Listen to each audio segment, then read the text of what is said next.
مولانا یوسف صاحب لدھیانوی رحمت اللہ علیہ اللہ اکبر فرمانے لگے میں اپنا منظر تو بھول گیا، ساتھ والی قبر کے پاس چلا گیا، دیکھوں کیا ایک مجھے سوراخ نظر آیا،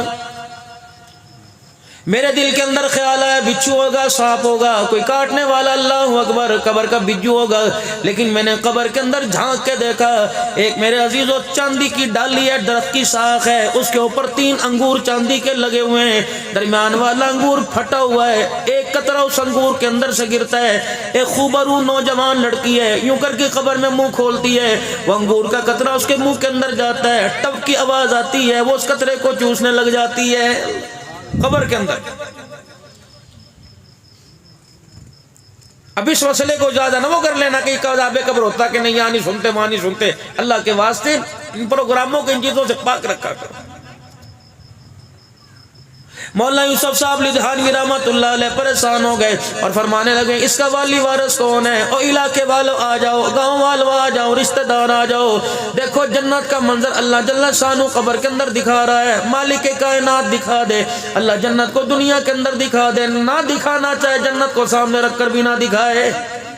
یہ تو اللہ کی اختیار ہے۔ آس پاس کے لوگ اکٹھے ہو گئے، راہ چلتے لوگ اکٹھے ہو گئے، اللہ اکبر کہنے لگے مولانا جی ہم آپ کو بتاتے ہیں فلانے محلے کا فلانا کچا سا مکان ہے، جس گھر کے اندر اس کی ماں رہتی ہے، بھائی کوئی نہیں، اس کا ابا کوئی نہیں، لاوارثہ عورت ہے، اس بچی فوت ہوئی ہے، اس بچی کا والی وارث اس مکان کے اندر رہتا ہے۔ مولانا محمد یوسف صاحب لدھیانوی رحمت اللہ علیہ اس مائی کے مکان پہ چلے گئے، جا کے دروازہ بجایا، بڈھڑی عورت کہنے لگی آج کون ہے جو اس دروازے پر صدا دینے کے لیے آ گیا؟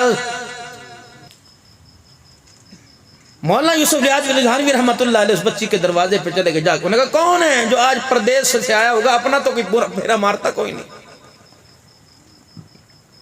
فرمانے لگے اللہ والی ذرا دروازے پر آ ورنہ مجھے اندر آنے کی اجازت دے۔ وہ بڈھڑی عورت میرے عزیزو بیساکھی کا لاٹھی کا سہارا لیتے لیتے دروازے پر آئی اور آ کے کہنے لگی میاں جی کیا بات ہے؟ کہ مجھے بتا تیری بچی کا ایسا کون سا عمل ہے جس کی وجہ سے اللہ نے اس کی قبر کو نور کا مرکز بنا دیا؟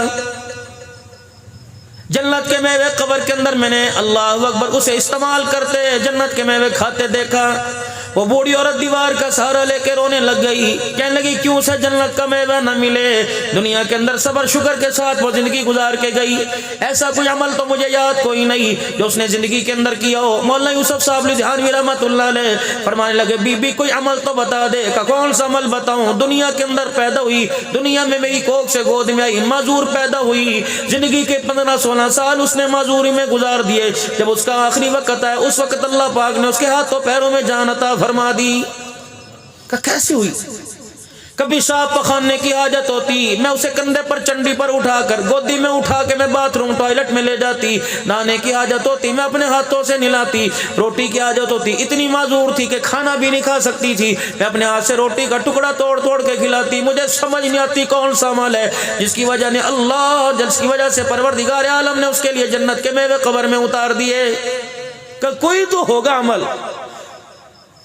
ٹھنڈا ہو کر کے کہنے لگے ہاں ایک عمل مجھے یاد آ گیا۔ مغرب کی اذان کا وقت تھا، شام ہو رہی تھی، سورج الوداع کہہ رہا تھا، چاند خوش آمدید کہہ رہا تھا، عالم اسالم کے ترانے چل رہے تھے، اتنے میں میری بچی نے اشارہ کر دیا اماں مجھے پیشاب آیا، میں اوکھی سوکھی اسے اٹھا کے باتھ روم میں لے گئی۔ اللہ اکبر، ادھر مؤذن صاحب کی آواز آئی اللہ اکبر اللہ اکبر اللہ اکبر اللہ اکبر، اشہد ان لا الہ الا اللہ اشہد ان لا الہ الا اللہ اشہد ان محمد رسول اللہ اشہد ان محمد رسول اللہ صلی اللہ تعالی علیہ وسلم۔ کہ جس بچی کو میں اپنے ہاتھوں سے باتھ روم میں بٹھا کے آئی تھی وہ بچی اپنے شلوار کا آسن اپنا نیفا پکڑ کر اللہ اکبر مسکراتی بھی باہر آئی، میری چیخ نکل گئی۔ میں نے کہا بچی نہ اٹھ سکتی نہ بیٹھ سکتی، آج کیا منظر پیش آیا کہ پروردگار عالم نے تیرے ہاتھوں پیروں میں جان دے دی۔ میری طرف اشارہ کر کے کہنے لگی مما خاموش ہو جا، ابھی اللہ کا نام بلند ہو رہا ہے، جب اذان مکمل ہو جائے گی اس وقت تیری بات کا جواب دوں گی۔ جب اذان مکمل ہو گئی میں نے کہا بیٹی بتا یہ مسئلہ کیا بنا، باتھ روم میں کون سا ڈاکٹر بیٹھا ہے، کون سا لیبارٹری ٹیسٹ ہو گیا، کون سا MRI ہو گیا، کون سا بیٹی اللہ اکبر اندر جا کے تیری انجیوگرافی کر دی گئی، کون سا میڈیکل بورڈ بیٹھا۔ میری وہ بچی کہنے لگی اماں تجھے کیا بتاؤ، جب میں باتھ روم میں بیٹھی پیشاب کی دھار نکلنے لگی میرے کان میں سونے رب کا نام آیا، اللہ اکبر اللہ اکبر اللہ اکبر۔ کہنے لگی میں پکڑ نہیں سکتی دیکھ نہیں سکتی، لیکن میرے دل میں خیال آیا الہ العالمین کون سے گناہ کی سزا مل رہی ہے، میں اتنی نکمی اتنی کمزور ہو گئی تیرے دربار میں، میں اللہ اتنی کمزور ہو گئی کہ پاک نام مجھے باتھ روم میں سننا مل رہا ہے۔ پروردگار عالم یا آج میری ٹانگوں میں جان دے دے یا نہ واللہ اللہ یا آج مجھے موت دے دے تاکہ میں تیرا نام نہ پاک جگہ پہ نہ سنو۔ کما پتہ نہیں کیا ہوا، میں نے کمرے میں باتھ روم میں بیٹھ کے آسمان کی طرف دیکھنا شروع کیا، دوسری مرتبہ اللہ اکبر کی صدا آئی، اماں میری ٹانگیں کانپنے لگ گئی، اشہد ان لا الہ الا اللہ پہ میں کھڑی ہو گئی، اشہد ان محمد رسول اللہ، اتنی میری اللہ نے ٹانگوں میں جان دے دی، میں دوڑ کے باتھ روم سے باہر آ گئی۔ یہ ہمیں احساس ہی کوئی نہیں اذان جو ہو رہی ہے یہ کتنا اللہ کا، اس لیے علماء کرام نے فرمایا گاڑی چلاتے ہوئے سائڈ پہ روک دو گاڑی، اللہ کا نام، اللہ کی صدا، اللہ کا میسج، اللہ کا پیغام آ رہا ہے، خدا کا بلاوا آ رہا ہے۔ روٹی پکانے والیوں روٹی توے پہ ہو، اللہ کے نام کی آواز کا، اذان کی آواز کان میں آ جائے، چولہا بند کر دو اذان کی آواز سنو۔ میری عزیزو کھانا پکا رہی ہو، ہنڈیا پکا رہی ہو، اللہ اکبر اذان کی آواز خاموشی سے سنو تاکہ ہمارے پر رحم کیا جائے۔ اذان کی آواز آ رہی ہو اس کو خاموشی سے سنو، اس کا جواب دو۔ اللہ اکبر حاجی الیاس صاحب رحمت اللہ علیہ فرمایا کرتے تھے، فرمایا لوگو اللہ اکبر جب تم اپنے مکان بنایا کرو اللہ اکبر اس سوسائٹی میں بنایا کرو،